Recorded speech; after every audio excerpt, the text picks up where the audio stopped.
নমস্কার বন্ধুরা, নতুন একটা ব্লগে স্বাগত সবাইকে। আজকে বানাচ্ছি কি বলুন তো।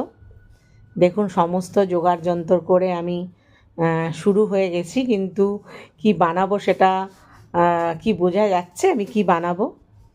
তাহলে এই যে আমি পেপারনি দিয়ে দিয়েছি, তারপরে সসেজ টুকরো করে দিয়ে দিয়েছি, জাস্ট বাটারে হালকা করে একটু টস করে নেব।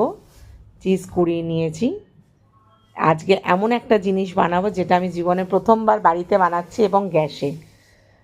সেটা সেটা হলো পিৎজা, হোমমেড পিৎজা।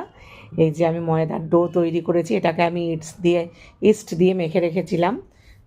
ভেতরে আমি একটুখানি আগেই এটার বেসটা তৈরি করার জন্য ভেতরে একটুখানি আগেই আমি একটু চিজ দিয়ে দিয়েছি। এইগুলো সব টস করে নিয়ে এই যে বেল পেপার, ক্যাপসিকাম, এই যে মোজারেলা চিজ সমস্ত দিয়ে রেডি করে এই যে পিৎজা বেস নিজেই বানিয়েছি, কোনো কেনা না বাজারের, নিজেই বানিয়ে নিয়ে এটাকে ফোক দিয়ে এরম করে পিৎজা পাস্তা সস দিয়ে আমি এটাকে মাখিয়ে নিলাম।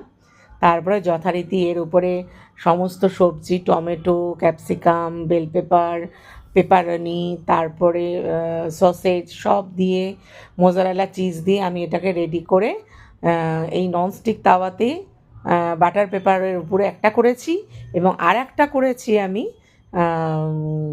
বাটার পেপার ছাড়া।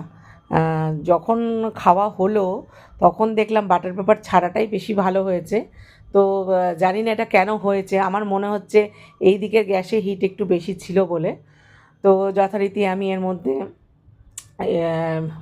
চিলি ফ্লেক্স এবং অরিগ্যানো দিয়ে দিলাম, দিয়ে এই যে ঢাকা দিয়ে দিলাম। দুদিকে দুটো করে দিয়েছি, এইদিকে আর একটা হচ্ছে। যেহেতু বাড়িতে অনেক লোকজন, তো আমাকে করতেই হবে এই জিনিসটা। তো এই যে ব্যাপারটা এসে দাঁড়িয়েছে এরকম, তারপরে রেজাল্টটা দেখাচ্ছি। Middle class home had a computer, and the students were gradually browsing Google to get more information beyond the